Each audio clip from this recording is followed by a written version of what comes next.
여러분 안녕하십니까? 천호산입니다. 천호산 명리학 고급반 오늘 이 시간에는 제30강의 근록객 그 첫 번째 시간 근록객에 대해서 공부를 해보도록 하겠습니다.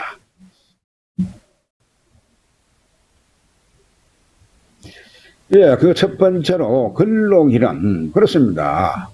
이 근록이라 하면 월령 여러분요 월지에 있는 비견을 말합니다. 비견. 이 비견이 12운성에서 보게 되면은 근록에 해당하기 때문에 최고로 힘이 강한 작용을 한다 이렇게 보는 것입니다. 그래서 이것이 비견격과 같은 비견격이다 이렇게 보시면 되는 것입니다. 그래서 월지의 일간의 오행과 음양이 같은 글자죠. 같은 글자이면서 비견입니다. 그래서 견줄 비자에 어깨 견자를 합쳐가지고 만들어진 글자이기 때문에 이것을 나란히 하다, 견주보다 이런 뜻을 가지고 있습니다. 그래서 자신과 비슷한 성향이라 보면 되겠습니다. 아니 같다고 봐도 좋습니다. 이러한 성향을 가지고 있다. 그런 내용이 되겠습니다.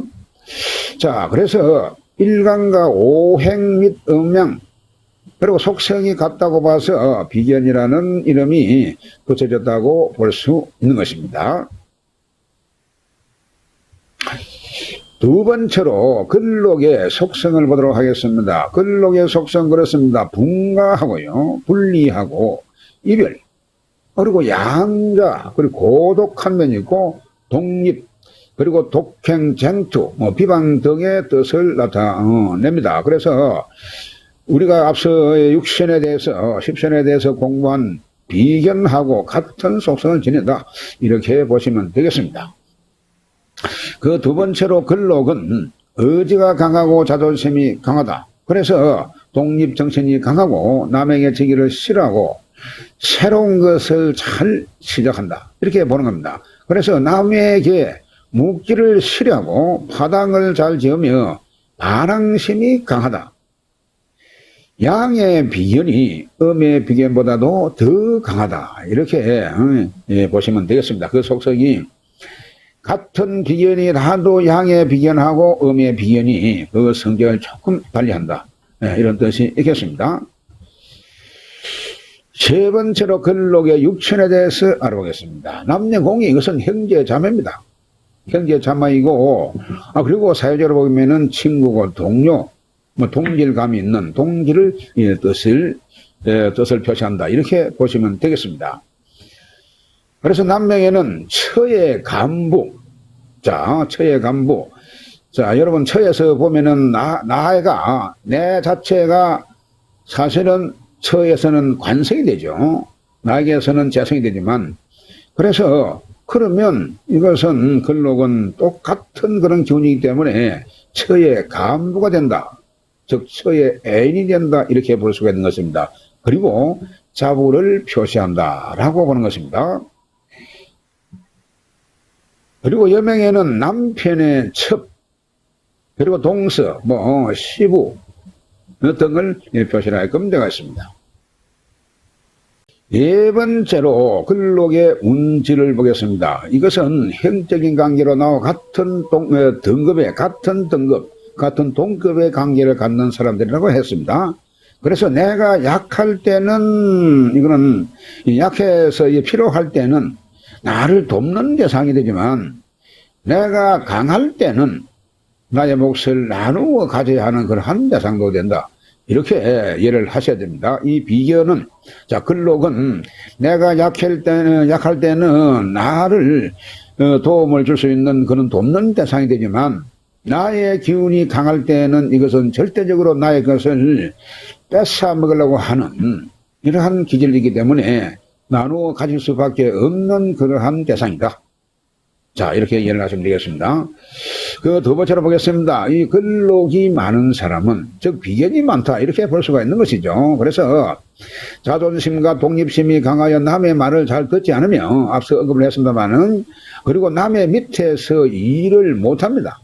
아예 또한 노력형의 사람으로 정당한 분배를 원하지 누구를 속이고 탐욕을 부리는 그런 사람은 아니다.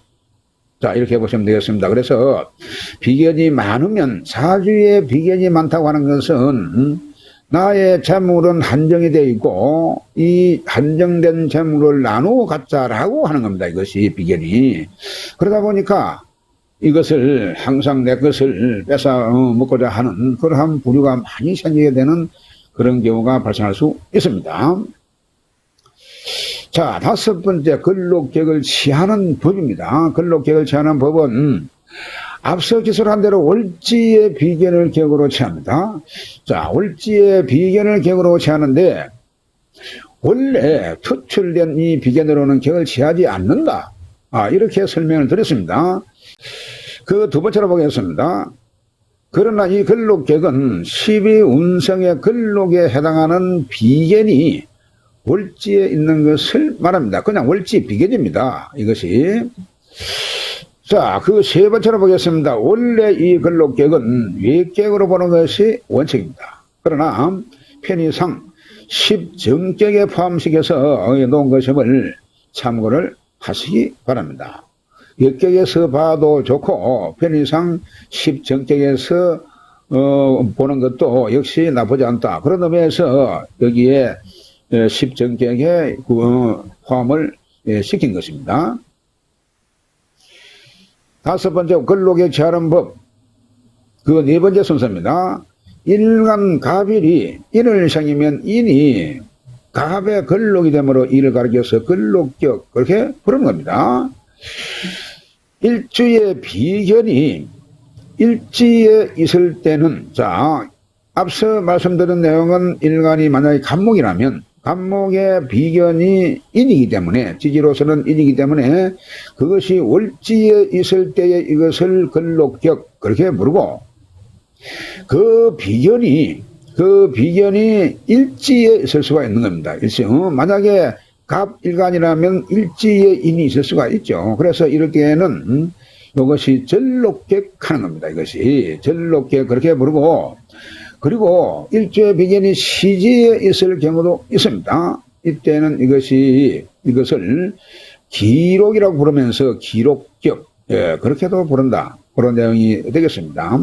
그래서 월지에 있으면 근록이고 일지에 있으면 전록이고 시지에 있으면 기록격, 이렇게 부른다. 그런 내용이 되겠습니다. 그래서 이 전록이라든지 기록격으로 불러질 때는 이것이 사주가 전반적으로 이것이 신약할 때에 해당 사항이 된다. 그런 내용이 되겠습니다.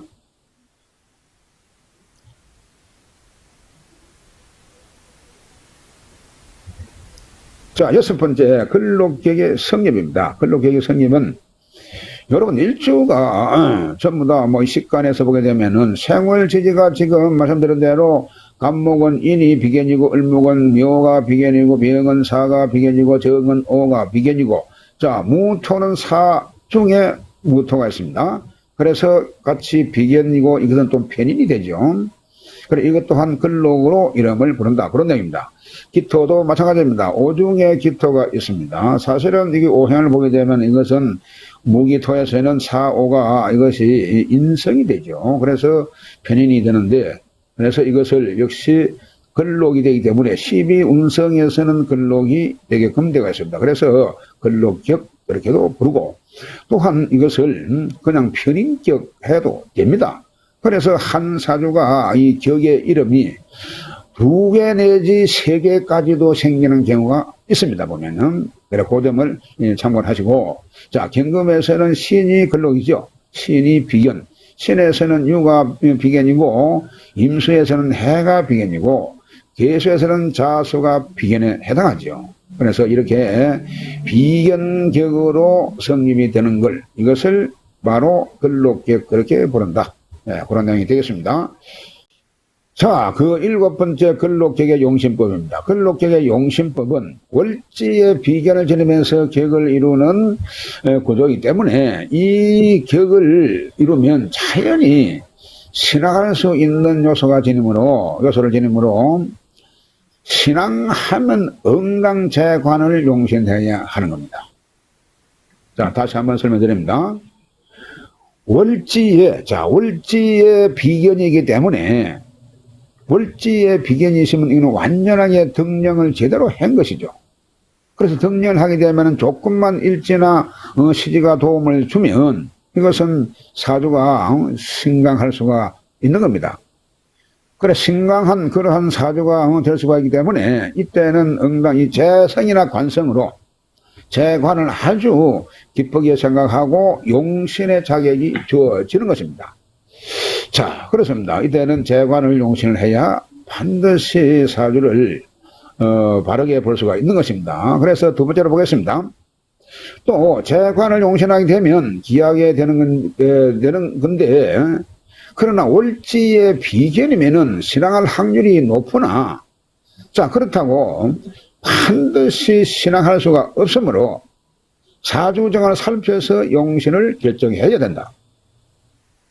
자 다시 한 번 더요. 월지의 근록격을 두고 근록이 되면은 물론 신앙할 수 있는 요소가 상당히 강한데 월지의 비견이 있다고 해서 무조건 신왕이 될 수가 없다는 겁니다.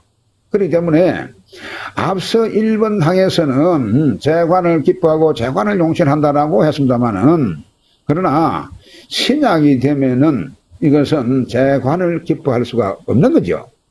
자, 때문에 이것은 억강구약의 법칙입니다. 그래서 신강하면 억제하든지 설기하고 신약하면은 도움을 주는 것이 이것이 막바로 억강구약의 법칙이죠. 그래서 그 방법을 따라가면 되는 것입니다.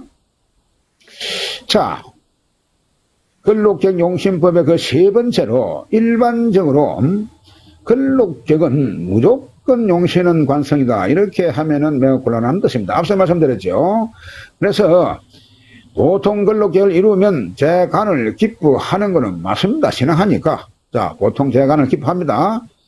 자, 그러나 근록격은 내격의 일반 원칙에 따라서 신약하면 도우고 신강하면 억제하든지 설계하는 방법으로 가야 되는 것입니다. 그래서 즉 강하면 억제하고 약하면 도우는 것이 억강구약의 법칙이죠. 그래서 억강구약의 법칙을 취하면 되는 것입니다. 아무 어려움이 없죠, 이게. 자, 다음 시간에는 근록격, 자, 즉, 비견격이죠. 그 두 번째 시간, 비견격 예시에 대해서 공부하도록 하겠습니다. 대단히 수고 많으셨습니다. 다음 시간에 뵙겠습니다.